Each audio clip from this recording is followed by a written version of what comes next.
What's going on, ladies and gentlemen? It's Daniel, and welcome back to another video. We got a few major stories that we need to cover today. Let's get into it. So the first story, and this is really unfortunate news, Leavine Family Racing is unfortunately going to has sold their team assets in charter, and they will be shutting down at the end of the 2020 NASCAR season. Honestly, this really sucks. For those who don't know, Leavine Family Racing has been around in NASCAR since 2011 as a startup organization by Bob Leavine and his wife. They started in 2011, and they've really been coming from the ground up. Over the last couple of years, they've been starting to pick up the pieces, and in 2018, they started becoming competitive when they got Casey Kane. Really didn't have a great year, though.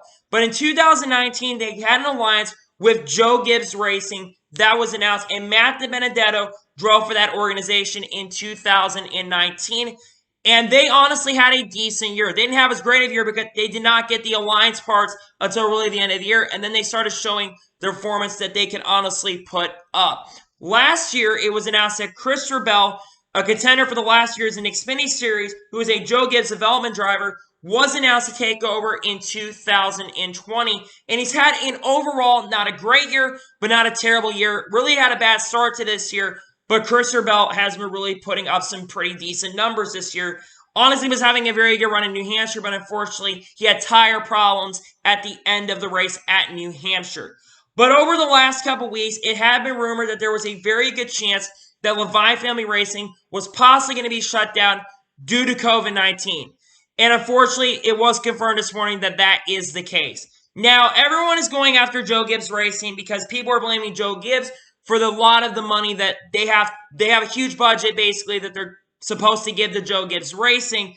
And while that is somewhat true, but I don't believe that Leavine Family Racing shut it down because of Joe Gibbs. I believe it's because of COVID-19 with the construction company. Bob Leavine owns a construction company in his home state of Texas that he currently runs at this moment. And because they're not able to make as much money from that right now, because a lot of their clients are not around at this time because of the money, and because really nothing is open at this moment in Texas, and Texas is currently a hotspot for COVID-19, it is not very surprising that this happened, and this has been rumored to happen, and I'm not very surprised that this happened. So what does this do now? Well, what this does is there are two drivers this really affects right now. Christopher Bell and Eric Jones. Eric Jones currently at the moment is in a contract year with Joe Gibbs Racing. Christopher Bell is part of the Joe Gibbs Racing stable. Remember, Leavine Family Racing has an alliance with Joe Gibbs Racing right now. So there is a very good chance that Christopher Bell could be moved over to Joe Gibbs Racing. Now, Joe Gibbs, in my opinion, would probably like to keep both Eric Jones and Christopher Bell in that organization. But with this announcement coming up, Joe Gibbs is going to have a very hard decision. Now, he probably would like to move him over, but unfortunately, you got three drivers who are really killing it over the last couple of years. You got Denny Hamlin, who's honestly one of the favorites to win a championship, scoring 5 wins up to this point. Mark Truex Jr. is having, honestly, a very solid year and a solid sophomore year with that organization in his second year, putting up some pretty decent numbers, been competitive a lot of this year, and has been doing well with James Small. And Kyle Busch, who even though has been struggling a little bit this year, Kyle Busch is going nowhere. He's probably also going to get a contract extension here in the coming years because Kyle Busch is one of the best in NASCAR history. So the question is, who's taking the 20? I believe that Eric Jones is unfortunately going to get booted from Joe Gibbs Racing, and Christopher Bell is going to take over the 20. There's nowhere else I see Christopher Bell going. Yeah, people talked about Gaunt Brothers Racing maybe going there, getting a second car, but they're just a startup team, so they're not going to move him there. Christopher Bell, in my opinion, takes over the 20. Now, Eric Jones, while he will, I think, be booted from this organization, there is a very good chance that he could honestly go to another pretty competitive organization. There's a few rides that are possibly open for him if he does leave Joe Gibbs. The 42 car, the 43 car, and the 48 car, the three rides we're really talking about. I likely don't see him going to the 42, though, because it's going to be Ross Chastain or Bubba Wallace with the recent rumors. I don't see him completely going to the 43 car because Bubba Wallace, I think, is going to end up re-signing with Richard Petty Motorsports. Even though there's some desperation going on over at Richard Petty Motorsports, there's a good chance that Eric Jones won't be going over there. So the last option, and I think this is where I think he's going to end up going, the 48 team. I think Erik Jones is going to end up taking over the 48 car. Now, like I said, there are other drivers that have been rumored to go to the 48 car. Bubba Wallace's name has been brought up. Matt DiBenedetto's name's been brought up. And Tyler Reddick's name has also been brought up. Along with, I've heard Noah Gragson's name a little bit. I don't think Gragson's going to be moving up to Cup next year. And there's also that possible rumor that Hendrick Motorsports could end up downsizing the 3 cars, but I likely don't see that happening. I see Erik Jones taking over the 48 car next year. I see him going over the 48. It's a new place of scenery. I think that's what really needs to go on.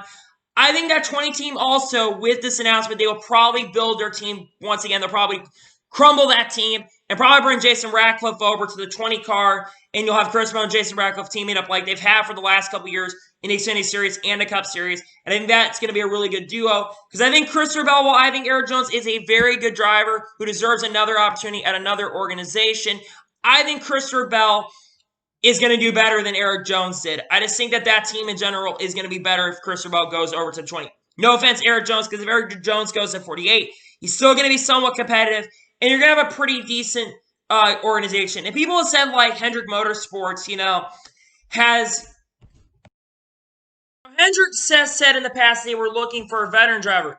But do people remember that Chase Elliott is going to be in his 6th full-time year?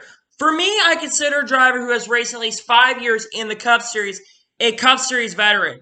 So you're going to have a veteran driver in Hendrick Motorsports, and Erik Jones is actually going to be in his 5th full-time year next year. So you're going to have that veteran experience over at Hendrick Motorsports. So I still think that Erik Jones is the most likely driver to go to the 48 right now, but we'll have to see what happens. But as for Leavine Family Racing, it's a sad day when any organization does shut down because we always like seeing organizations. I welcome any team to sport, any new team or old team or any team from other organizations. I like seeing new teams come over to sport, and it really is a sad day when organizations are unfortunately shutting down. And the rumor to buy this organization, and unfortunately it's sad, is Spire Motorsports. Maybe Spire could be competitive, and maybe that's where Ross Chastain goes, because Ross Chastain has been linked to Spire.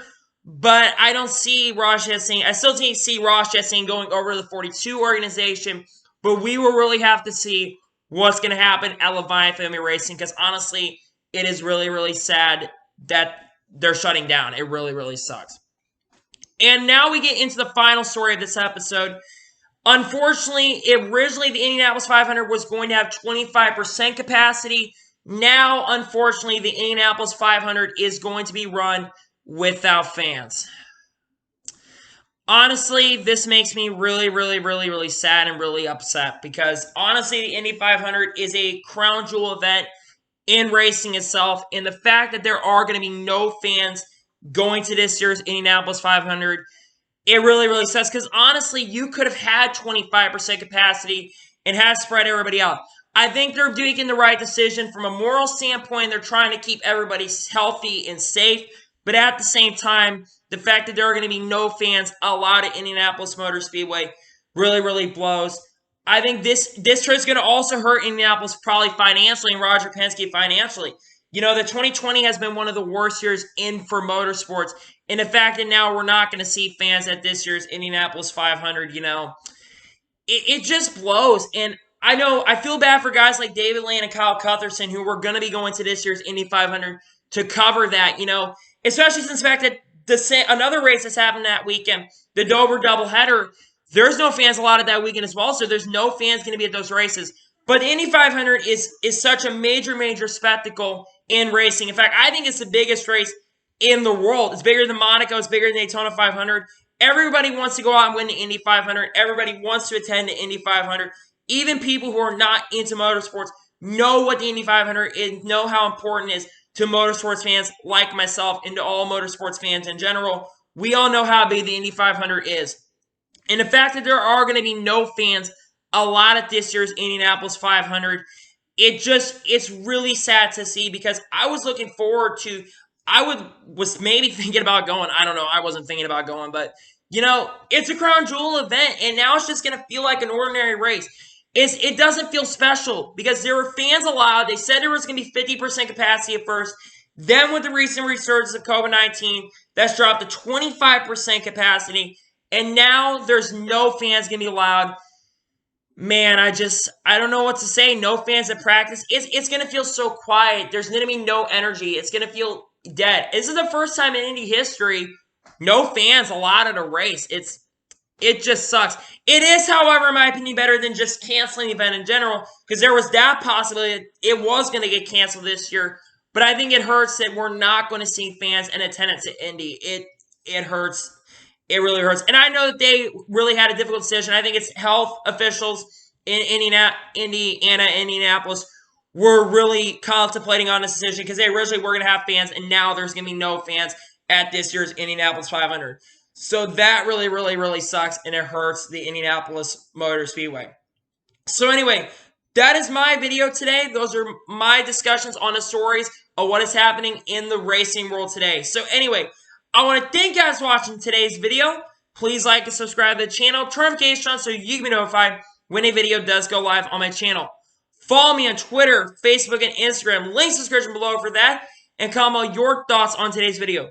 What do you think about Leavine Family Racing shutting down? Let me know in the comments below. And what do you think about the Indianapolis 500 having no fans in attendance for the race? Let me know in the comments below. So anyway, I want to thank you guys for watching today's video. And I will see you guys next time. Take care, everybody.